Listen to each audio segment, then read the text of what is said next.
Alors, tout d'abord, un petit état des lieux. Alors, ça sert à quoi le spatial?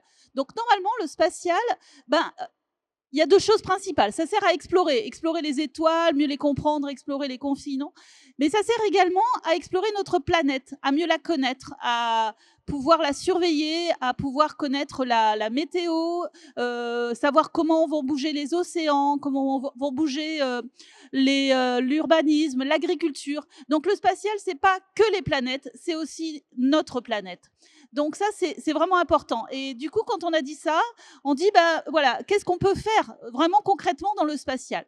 Dans le spatial, on va faire des fusées essentiellement pour pouvoir lancer ces satellites, que ce soit des satellites qui justement explorent ben, les planètes ou les étoiles, mais on a également des fusées pour envoyer des satellites qui vont juste sonder, regarder notre planète tous les jours. Et ça, on en a beaucoup autour de la Terre. On a aujourd'hui plus de 30 000 satellites. Donc, ça fait beaucoup. Et maintenant, vous pouvez en voir très facilement quand vous regardez le ciel étoilé.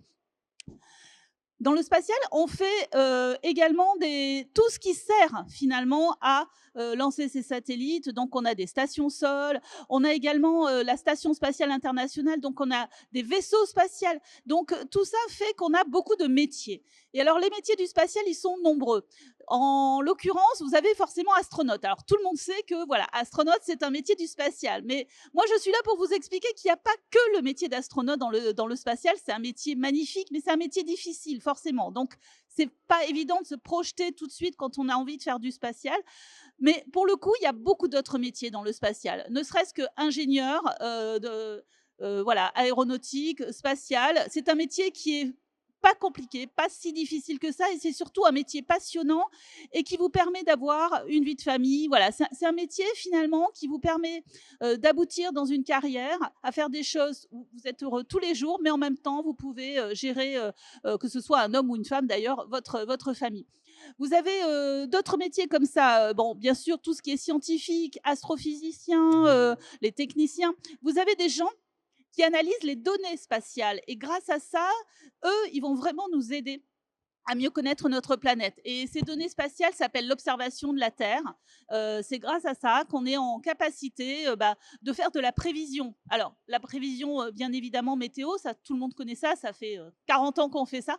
Mais il y a beaucoup d'autres choses qui sont bien nouvelles grâce à ces données spatiales. En l'occurrence, maintenant, on est capable typiquement de gérer pour un agriculteur le nombre d'eau qu'il doit mettre dans sa parcelle d'agriculture grâce à la donnée spatiale. Et ça, c'est un exemple parmi 100.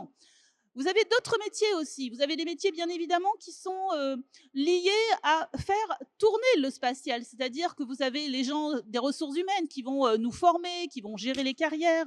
Vous avez également les gens de la finance. Vous avez également les avocats.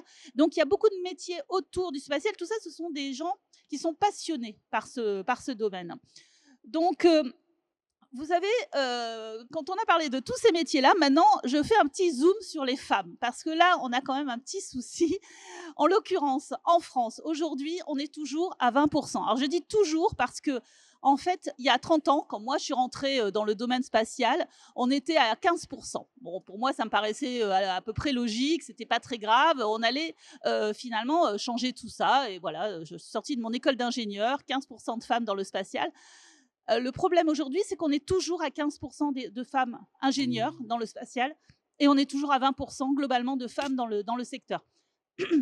Alors ça, juste pour vous dire, au niveau mondial, en fait, en France, on n'est pas très bon. En Europe, on est encore moins bon. C'est-à-dire que si on rajoute l'Allemagne et l'Italie, c'est pas magnifique. Par contre, il y a des pays relativement étonnants où il y a plus de femmes dans le spatial. En l'occurrence, par exemple, les Émirats arabes unis, où moi je suis basée aujourd'hui, puisque je me suis pas présentée, mais je suis conseillère spatiale à l'ambassade de France donc des Émirats.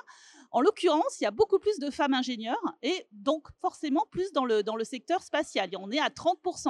En Inde aussi. En Inde, on a plus de femmes. Voilà. Après, vous avez des pays où effectivement, bah, en Afrique, c'est pas terrible. On est plutôt à 10%.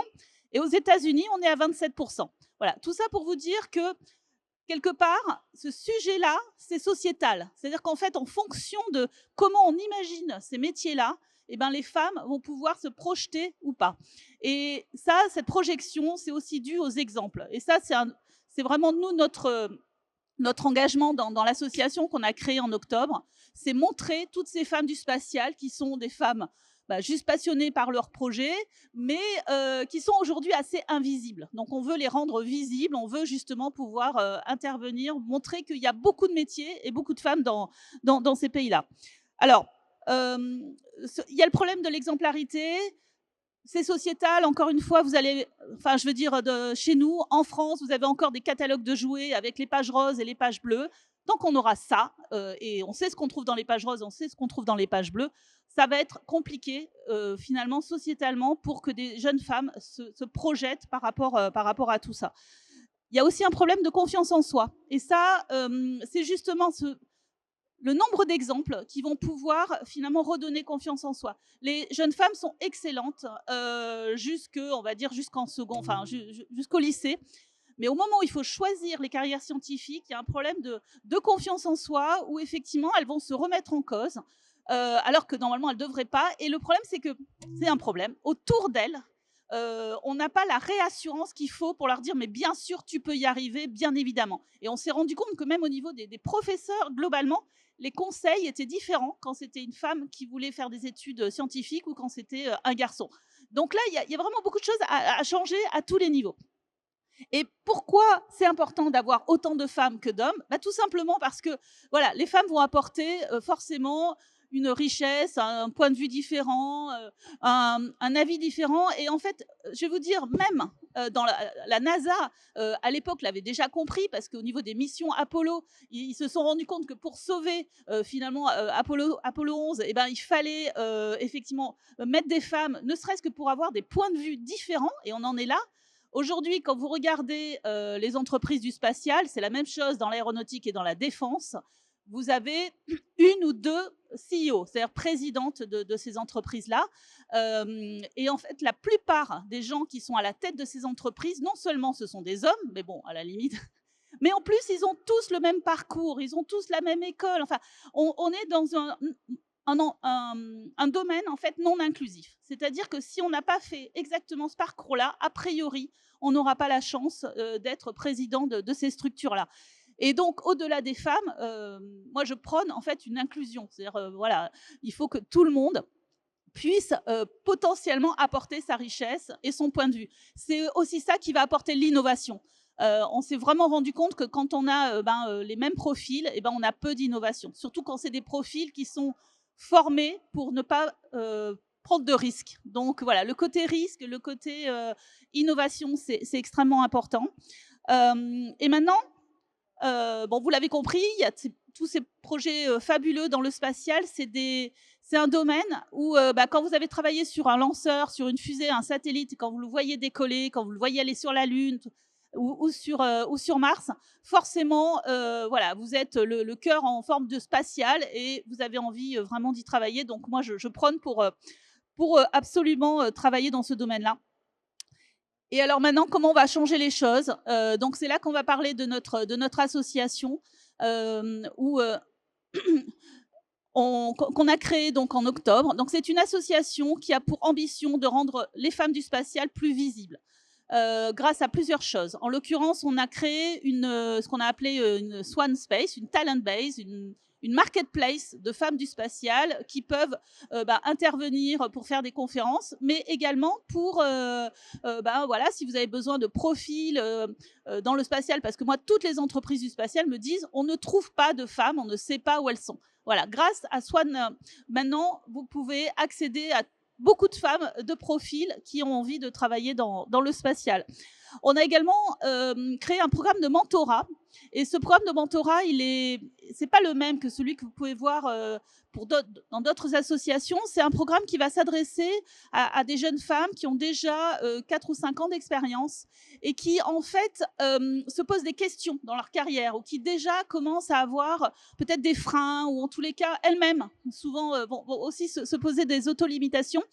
Et donc là, c'est un programme de mentorat où on va pouvoir apporter, avec de l'expérience, un petit peu notre point de vue et encore une fois, redonner confiance. L'idée, c'est que cette association, c'est une association où on va se serrer les coudes pour toutes travailler ensemble sur cette visibilité des femmes, donc pour que toutes les femmes soient non seulement plus visibles, plus présentes et à tous les niveaux, donc puissent assez rapidement obtenir les postes qui vont faire qu'elles vont être forcément plus invitées dans tous ces événements. Et on a le troisième pilier de notre association, c'est un réseau. On appelait ça Space Women Alliance parce que voilà, c'est une alliance de femmes, alors et d'hommes. Moi, je suis vraiment pour l'inclusion. Donc, dans cette association, on a, ne serait-ce qu'au bureau, pas mal de garçons qui agissent avec nous parce que, bien évidemment, on a besoin des hommes aussi pour nous aider.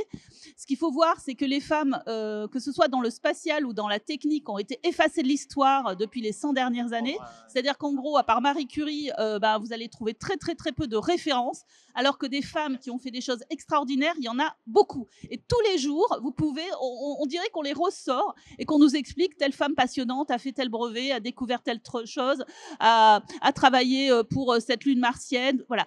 Des femmes dont on n'avait jamais entendu parler. Et donc ça, le sujet, c'est vraiment de ressortir un petit peu ces carrières pour que justement elles soient visibles. Donc, pourquoi pas retravailler sur les livres d'histoire, les livres de sciences, pour que juste on ait déjà plus de photos de femmes et de femmes différentes, parce que le sujet, il est là. Il ne faut pas avoir non plus toujours les mêmes. C'est comme les astronautes. Voilà, on avait Claudie Aigneret, c'est magnifique. Et, maintenant, on a Sophie, mais c'est trop peu pour que justement ça soit inspirant. Donc voilà, donc maintenant, ce que je voulais, juste pour conclure, c'est vraiment remercier Valérie Samuel qui m'a vraiment donné l'opportunité d'intervenir ici aujourd'hui, de nous accueillir avec notre stand. Donc n'hésitez pas, si vous avez des questions, on est présente et on est là pendant les 3 jours. Et je vous remercie beaucoup pour votre attention. Il y a des questions peut-être, hein? Absolument. Alors, est-ce qu'il y a des questions?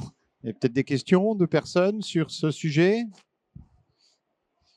On s'interrogeait en disant il y a une présence féminine beaucoup plus importante dans la maternelle, par exemple, primaire. Ouais. Mais par contre, au collège, lycée, on retrouve peut-être plus genré, c'est-à-dire les matières scientifiques, il y a plus de garçons, c'est ça? Oui, en fait, en vrai, c'est très lié à la confiance en soi. Hein. C'est-à-dire que je pense que... Là, je vais rentrer dans des tergiversations, mais je pense qu'au moment de l'adolescence, il y a une vraie, quelque part, modification qui se fait où les femmes vont peut-être naturellement se poser plus de questions et les hommes, soit ils vont effectivement se battre parce qu'il y a un côté aussi sociétal. Encore une fois, l'homme doit être l'homme fort et donc doit se battre. Enfin, je ne dis pas que c'est positif ni d'un côté ni de l'autre. Hein. Et la jeune femme va rentrer dans ce rôle, un petit peu de second rôle. En tous les cas, vis-à-vis des matières scientifiques. Ce qui est intéressant par rapport à ce que je vous disais sur les Émirats arabes unis, c'est que les matières scientifiques attirent beaucoup plus les femmes là-bas. Et pourquoi ? Parce que là-bas, ce qui est intéressant, c'est la finance. Donc, ce sont les métiers économiques. Donc, tous les hommes vont plutôt faire des masters d'économie, de finance. Et par contre, du coup, les femmes, elles font un peu ce qu'on leur laisse à chaque fois. Et encore une fois, là où il y a des exemples, ça va être plutôt des métiers d'ingénieurs ou des métiers médicaux. Donc, elles vont être, il y aura beaucoup de médecins, par exemple, et beaucoup d'ingénieurs. Et elles ont de très au poste, enfin franchement.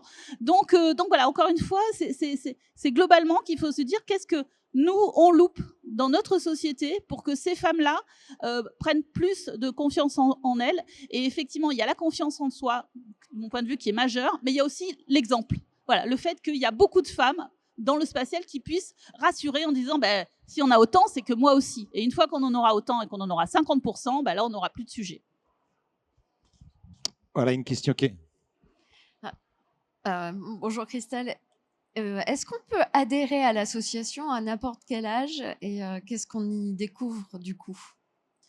Alors, en fait, oui, bien évidemment. Alors, ça s'adresse quand même plutôt aux jeunes femmes qui sont déjà diplômées ou aux garçons qui sont déjà diplômés, parce que cette plateforme de visibilité, c'est pour tous les âges. C'est-à-dire qu'on pourra aussi trouver des offres de stages, d'alternance, voilà, et ensuite des opportunités plutôt dans des entreprises du spatial. Donc, dès qu'on a envie de travailler dans le spatial, on peut adhérer à la Swan. Ce qu'il faut savoir, c'est que quand on est étudiant, c'est gratuit.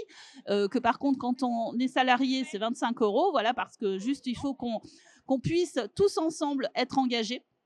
Et voilà, et puis ensuite, c'est jusqu'au bout, quoi. Il n'y a pas de limite d'âge. Merci. On ne parle pas tout de suite.